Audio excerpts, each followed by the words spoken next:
तेरा मन लाचे गुरु दर्शन ताई बिलाव करे चातिक की नियाई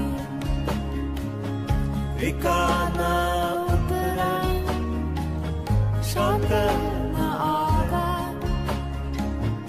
इन दर्शन संग प्यारे जियो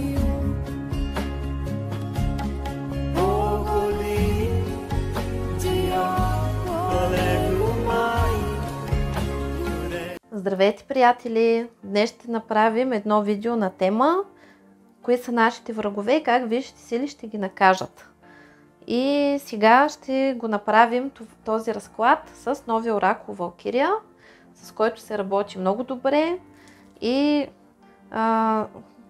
има отворени уроци за него в плейлистата Работа с оракули, като в момента ние изучаваме този оракул в школата, но съм оставила за сега плейлистата отворена, за да може тези хора, които си закупят оракула, но не са в школата, да се научат да боравят с него. И така, сега да видим. Може да направим разклада последния начин. Вие си намисляте ваш враг, аз ще тегля карти и нали, ще се показва този човек какво ви мисли, какво ви прави, как ще го накажат. И така започваме, като ако примерно нямате врагове, може да си намисляте сфери в живота, в които ви вредят.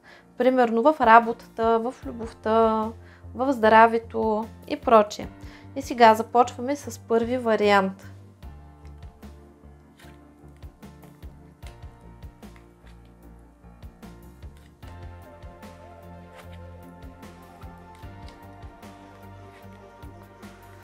Между другото, човек, който сте си намислили, със сигурност ви прави магични въздействия, като тези въздействия са през практик, професионален практик, което означава, че този човек или сам практикува, или поръчва при някого, което означава, че вие за него сте така важна личност, защото харчи стабилно от своето време. Съответно, какво се опитва да направи този човек с вас? Опитва се да ви окупира, удря ви в личността. В смисъл, че ако жена гледа в момента този разклад, се вижда, че я удрят по женското достоинство, по женското щастие или по майчинството и се опитват да ви създадат проблеми с скандали в семейството, задънени улици, клопки и загуби. Загуби на финанси, на средства и унищожаване на вашата репутация. Ако примерно сте мъж, това означава, че ви бият или през дъщерята, или през жената, или през майката. И съответно се вижда, че имате поставена защита, ангел-пазител излиза и съответно, доколкото виждам, негатива е проникнал при вас и ви е създал сътресения и неприятности, но всичко това е за добро, защото висшите сили, те са много разумни, много справедливи и когато позволят, примерно, да проникне някакъв негатив в нашето пространство, те го позволяват, защото ние имаме основания, т.е. ние имаме някакви наказания или някакви кармични уроци, т.е. ненаучени неща. И когато разрешат този негатив да влезне в нашето пространство, то е с такава цел, за да може да се изчисти, да се активира, да се развихри, да се изчисти, ние да израснем и да променим начина си на виждане, да поумнеем и да излезем на едно ново ниво. Така, как ще бъдат наказани тези хора, които ви вредят? Първо искам да видя нещо за тях. Кои са те? Вижда се, че това са хора, които имат голямо самочувствие, хора, които привидно са духовни, се занимават с добри неща, лицемерни, може да са практици или да са ви колеги. Но предимно тези хора изглеждат, нали, правят се в обществото на хора, които ушки им са просветени, духовни, добри, нали, като божи кравички, в същото време са много гнили в душата. Да, и нали са хора с пропаднала добродетел. Тоест, това са тези скритите лимонки, които привидно са едни, а отдолу са гнили. Така как ще бъдат наказани тези хора? Тук, между другото, има повече от един човек. И тези хора ще бъдат, нали, са ви били предимно при семейството. Нали, тук слаба точка ви била семейството. И за това как ще ги накажат? На тях удара ще се върне в семейството и в цялото им семейство ще настане някакъв застой, в който те ще чакат. И няма да могат да дочакат това, което чакат. В смисъл, че всички ще ги лъжат, ще им дават обещания и няма да си ги изпълняват. Ако имат някакви пари да получават, тия пари ще спрат, някъде ще се закотват, няма да ги получат, или ако чакат документи, нали, в всички сфери, в тяхното битие и житие ще има застой. И понеже са правили магия срещу вас, тази магия се връща и ляга върху тях като наказание и ще бъдат тотално заключени всичките им пътища, ще бъдат заключени финансите, отношенията. Вижда се, че тук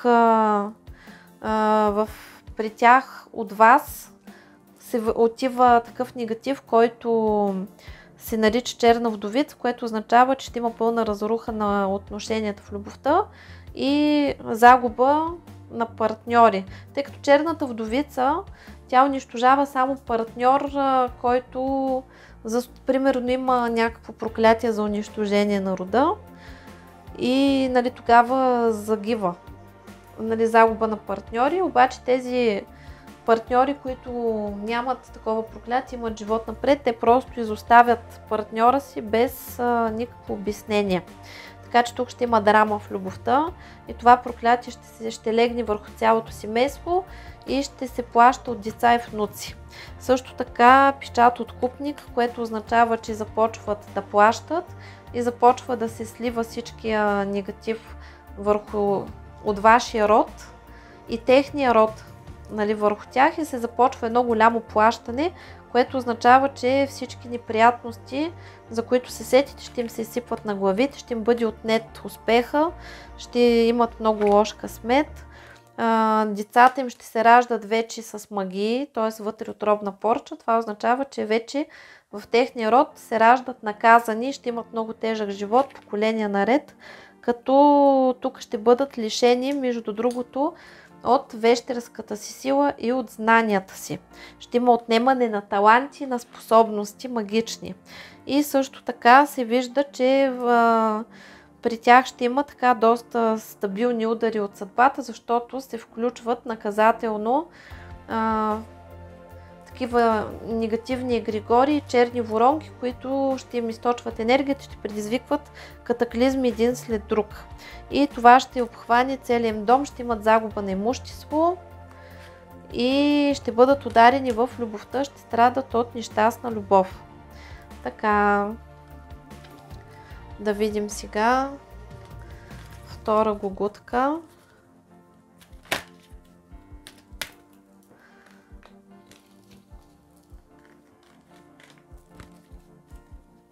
Само да разбъркаме картите.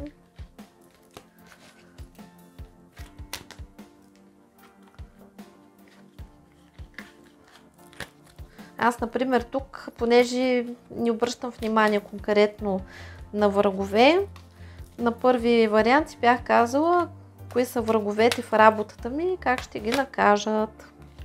И сега ще питам кои са враговете на моето семейство, например. Нали, можете така да си задавате въпросите или просто с конкретика. Така. И да видим сега следващите гугутки.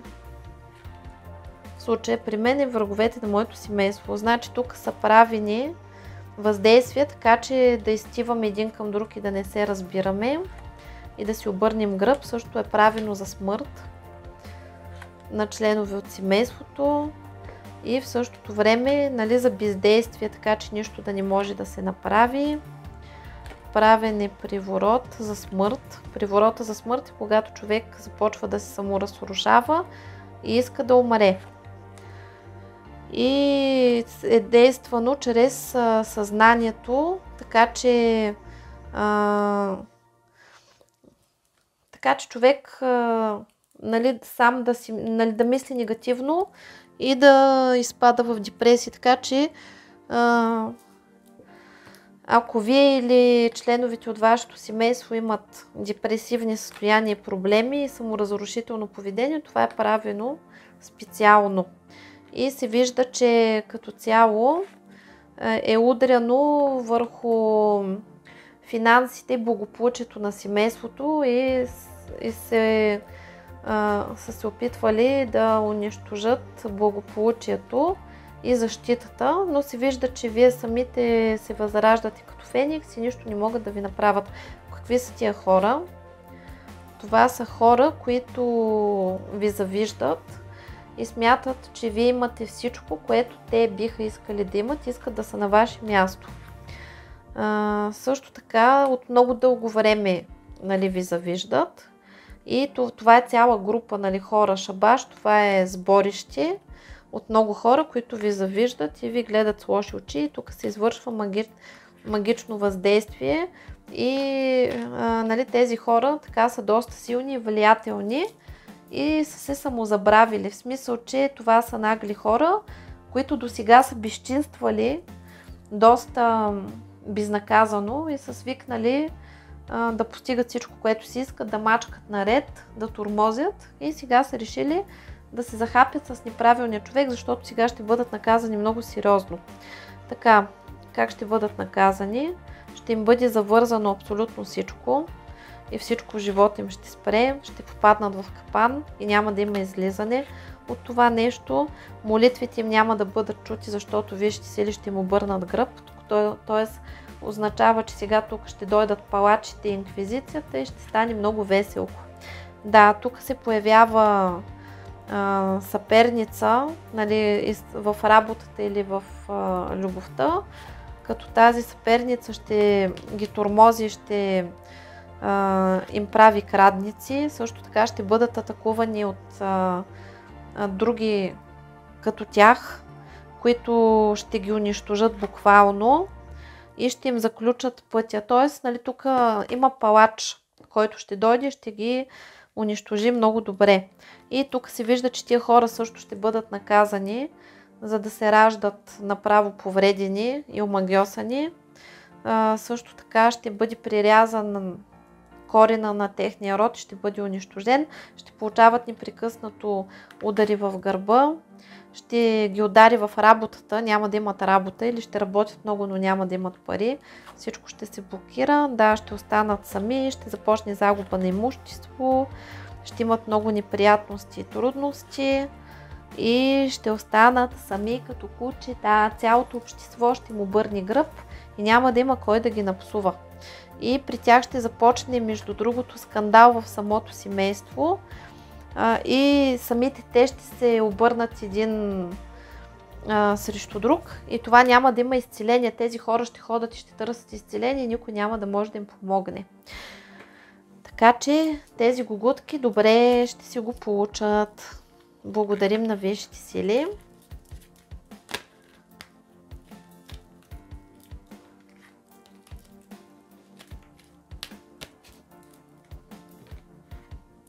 Дали разбърквам картите, че са множко.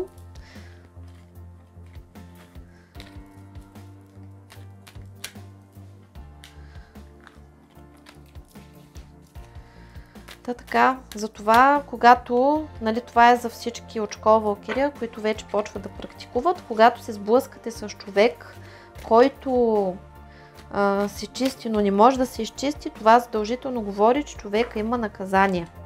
И вие не трябва да работите психопатската и да се стремите на всяка цена този човек да му помогнете, трябва да го насърчавате да се моли, да се покайва. Ако вие самите сте в ситуация, в която виждате, че се чистите, обаче няма резултат, това означава, че отработвате наказания или от минали животи, или от този живот, или родови такива наказания, и за това не можете да се почистите и няма разрешение за това почистване.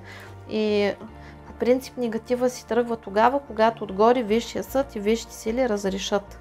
Когато ние самоволничим, нас ни наказват, затова практикуващите трябва винаги да внимават, да не стане така, че да платят цената вместо другия човек, защото после такъв човек той си става нагъл, продължава си там без да си научи уроците да си вреди и на това отгоре ще ви плюе. Нали, това си е задължително правило в магията. Сега да видим третата гугутка. Нали, вие си наричате кои са.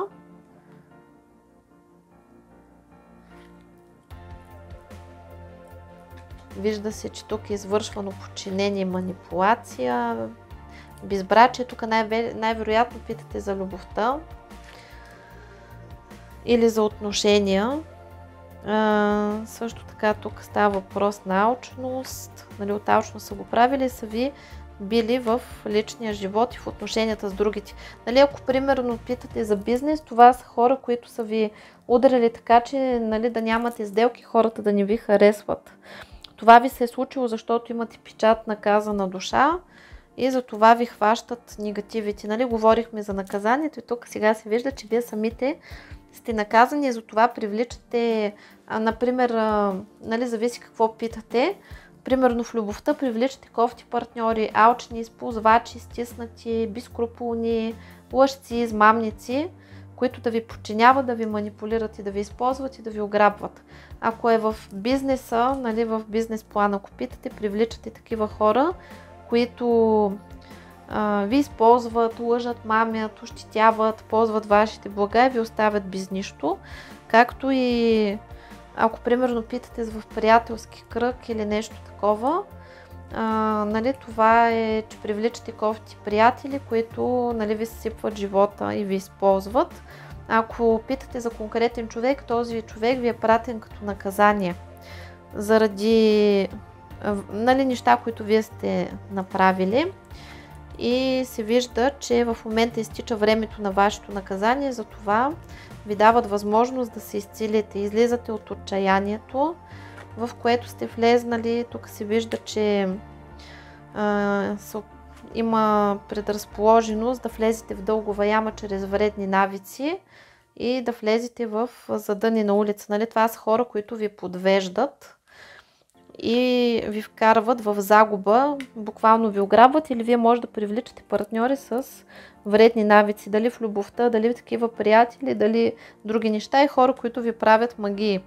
Така, тези хора ще бъдат ли наказани? По принцип, тук това е ситуация, в която трудно се получава така, че да виждате възмездие за тези хора, защото те са ваши палачи и са ви изпратени за наказание. Нали, то е за отмъщение и наказание. Да, и по правосъдие, нали, ви се случва това нещо, затова това е от ситуациите, в които вие може да се чистите, може да гледате ритуали и да си казвате, те си плюкат с пръсти и нищо не им се случва. Нали, тези хора са ваши учители и като цяло са ви изпратени, за да отработите своите наказания и своя негатив. Затова нали, тук тази ситуация се придава на висшите сили. Ако са си превишили пълномощията, тогава ще има някакво наказание. По принцип се вижда, че нали, тези хора ще бъдат спряни спрямо вас. Ако става въпрос за любов, нали, ще има наказание да остане този човек сам и да не му върви в любовта. Ако е в финансов аспект, няма да сключва сделки, ще бъде в бездействие и всичко ще му бъде спряно. Ако са такива активни врагове, които ви тормозят, ще бъдат спряни и отстранени от вас по висша справедливост. Така. И питаме за следващите гугутки.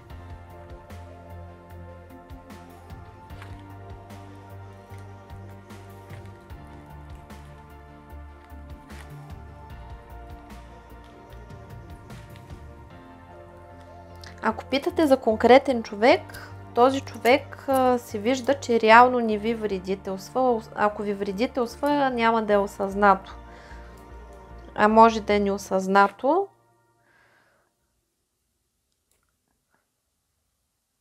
Ако питате, нали, конкретно дали този човек ви вреди. Ако питаме вече за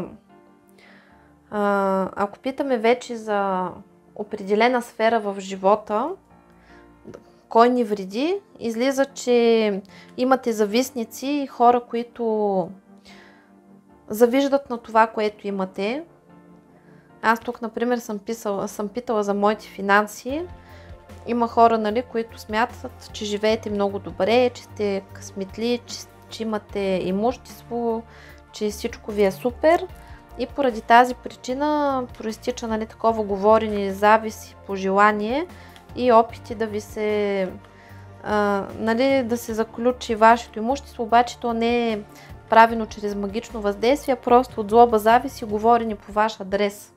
Нали, това се получава, иначе човека не ходи специално или хората не ходят специално да ви правят нещо специално, но тя, концентрираната злоба, е равносилна на магично въздействие. Нали, тя се получава по същия начин. И това ви се случва, защото, нали, прилепите някакъв негатив като уроки и лош късмет. Това се случва, когато демонстрирате нещо или се похвалите, предварително ви рухват плановете, или купите си нещо хубаво, нали, гледат да ви го ударат, да ви го развалят или нещо такова.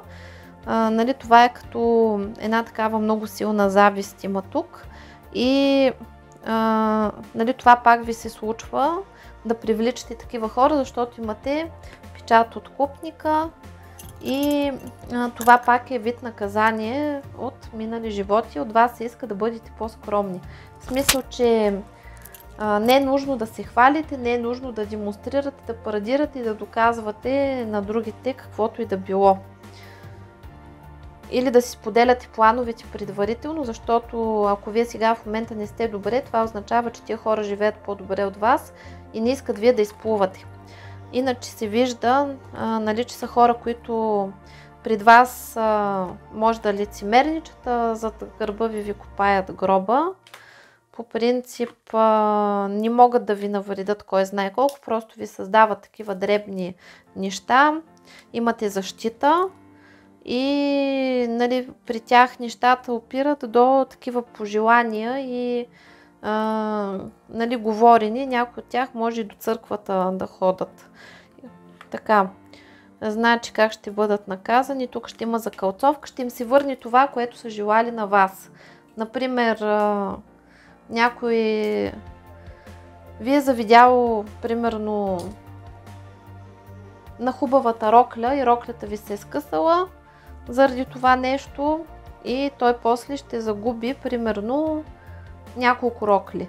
Така, да ви го обясна как ще се връща. Нали, всичко ще бъде увеличено. Между другото, на вас ще ви дават предупреждение, ще ви отварят очите за такива хора. И, нали, това са хора, които по принцип правят крадници, затова не е хубаво предварително да се хвалите на различни хора за неща, които не са се случили или неща, които са още прясни, са нови, не са укрепнали, защото ви ги открадват и ви ги разрушават и ви нанасят удари в гърба. Като цяло, нали, при тези хора, каквото ви направят на вас, всичко ще им се връща в увеличен размер и вие ще си отворите очите да видите за какво става въпрос и кои са тези хора, които ви нанасят тези удари в гърба. Нали, тези хора ще бъдат измамвани, ще попадат на... Нали, ще им се случват някакви неприятности с измами, с предателства, с загуби, с злополуки и такива неща, но, нали, такива битовизми. И това нещо ще стига до вас и вие ще си отваряте очите и ще казвате: нали, този, нали, в смисъл, че ще бъде и тили бурте. Нали, този ми бил зложелател и онзи ми бил зложелател. И така, последно още една гугутка разглеждаме. Аз тук ще видя за здравето. По принцип при вас има наказание което отработвате, това е кражбата на вашата енергия. Т.е. непрекъснато попадате на някакви енергийни вампири, на хора, които ви провокират, които ви ядосват, разстройват и разцентроват. И имате задачата да се стабилизирате. Вижда се, че вие самите се изцелявате, нали, чрез камъни, чрез билки, енергийни практики, работите да си възстановявате енергията. Въпреки всичко, минавате такива изпитания, в които още ви провокират и ви тренират. И се появяват разни хора, които се явяват като ваши, нали, като ваши учители и треньори. Така че нали, урока, който учите в момента, е да седите в център и да не отговаряте на провокациите, да не излизате, нали, от емоционален баланс и да се научите да отстоявате себе си. Това са такива хора, които ви създават дребни спънки на работа, съседи, приятели, конкуренти, нали, в смисъл, че това са такива неща, които ви тренират и ви учат да отстоявате просто себе си. Нали? Това са такива хора с пропаднал морал, които се явяват като ваши, нали, ваши треньори. И когато ви тренират, вие да бъдете като жрица, нали, човек със сила, човек в центъра, човек, който влияе, който контролира своята съдба и уме да устоява себе си, да се защитава. И нали, се вижда, че чрез тези хора вас ви тренират и ви обучават да израствате, да активирате силата си, да бъдете опознати и да преборите някакво подсиление. Т.е. да преборите негатива си сами до някъде и да се научите да се опознаете и да бъдете в център. Така как ще ги наказват тия хора? Ще ги наказват с различни ларви, с вредни навици, ще му отнемат мечтите и вие ще... Нали, това са хора, чрез които, когато вие побеждавате и се учите да бъдете победители, ще виждате как си го получават, когато вие останете в център. И се вижда, че нали, на тях ще им бъде отнета защитата и ще получават по главата различни бумеранги и шамари, които ще ги вразумяват, а вие ще добивате увереност, че нещата работят и вие сте силни, смели, ще преодолеете благодарение на тия хора различни страхове и ще се научите да отстоявате себе си, да бъдете силни, да бъдете дени, а тези хора ще влезат в бездействие, вие тотално ще ги победите. И нали, вашата победа над тях ще бъде най-голямото унижение за тях, защото тук, примерно, ако са ваши колеги и са ви мачкали, са ви създавали неприятности, сега те ще бъдат в позицията на жертви, ще им се сипват на главата непрекъснато някакви нещастия, проблеми, същите неща, които са ви причинявали на вас, само че няма да могат да реагират, да се защитят или да се измъкнат. Нали, във всички сфери ще бъде така и много от тези хора ще им се наложи да седат и да се примирят с това, че вие сте победители, а други изобщо ще изчезнат от вашия живот. Така че нещата се развиват добре и естествено ще се чуваме с добри новини на следващите наши разклади. Това беше от мен за сега и до нови срещи. Чао, чао!